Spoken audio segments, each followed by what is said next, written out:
Bonjour. Un ami à moi m'a demandé de faire une vidéo sur l'amour. Autrement dit, il veut ma mort. Déjà, si je commence à parler de l'amour ou des sentiments amoureux, eh bien, je serai dans un pétrin. Le plus grand pétrin qui puisse exister sur Terre. C'est un grand pétrin.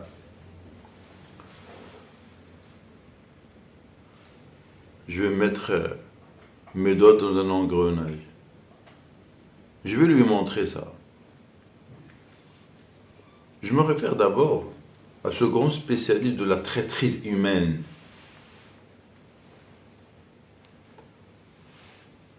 William Shakespeare. Il a dit une chose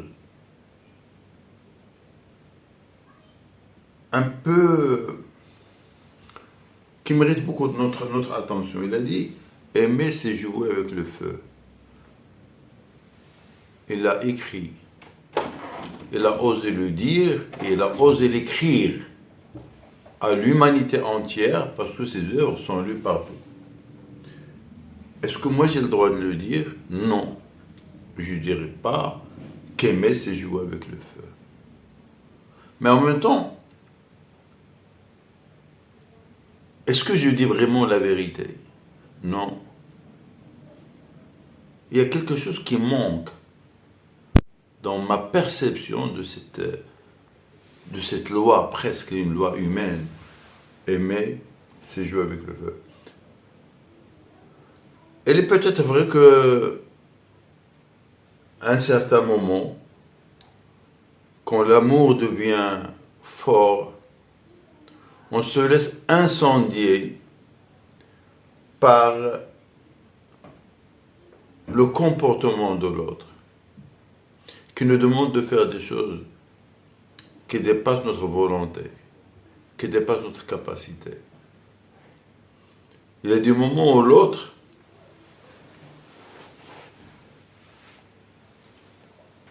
il envahit notre espace mental au point où nous ne pensons que par ses pensées à lui. Ça, c'est pire qu'un incendie, ça. Ça, c'est pire que jouer avec le feu.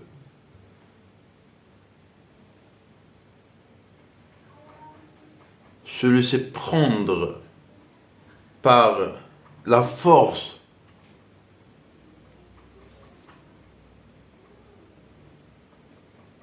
réelle, innocente ou pas innocente, de l'autre, au point où tu arrives un peu à ne plus considérer ta personne pour satisfaire la sienne, et bien là, c'est pire qu'un incendie. Là, c'est pire que jouer avec le feu. Là, tu es en train de te brûler, et tu sais que tu es en train de brûler, mais tu as perdu la capacité de réagir. Tu dis, il vaut mieux que je brûle, sinon, il va se fâcher. Et ça, c'est grave. Mais je vous dis, c'est un pétrin. Parce que de l'autre côté, vous avez des personnes qui te disent, mais de quoi je me mêle? Quand je me brûle avec le feu de l'amour de l'autre, c'est le moment où je me sens le plus ou la plus heureuse au monde. Tu ne vas pas lui dire, ne sois pas heureuse. C'est un grand pétrin. L'autre, il te dit, ben, tu sais, je n'ai jamais trouvé le bonheur que lorsque vraiment je me sentais brûlé par lui. Lorsqu'il m'a obsédé. Lorsqu'il est devenu vraiment mon maître, mon guide, mon amoureux, mon amant, mon guide, mon médecin, mon conseiller, mon âme, mon double. Et c'est avec lui que je me sens heureuse de brûler. Qu'est-ce que tu vas lui dire? Tu vas lui dire arrête? Au nom de quel droit? Au nom de quel droit tu veux priver quelqu'un qui est dans le bonheur? Tu veux vraiment le priver de son bonheur? Voilà. Le monsieur m'a demandé de faire cette vidéo sur le sentiment amoureux, je me trouve dans un pétrin. C'est pas fini. Le pétrin, il est gros. Quand Racine disait tout amour est voué à l'échec, là, qu'est-ce que tu fais? Tu prends tes mains entre tes joues, ou tu dis nom de Dieu.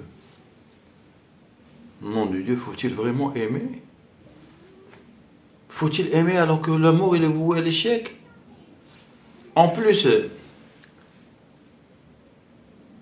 Racine ne parle pas comme ça pour parler, il donne un peu, il explique pourquoi tout amour est voué à l'échec. Il dit parce que les attentes des amoureux ne sont jamais égal à égal.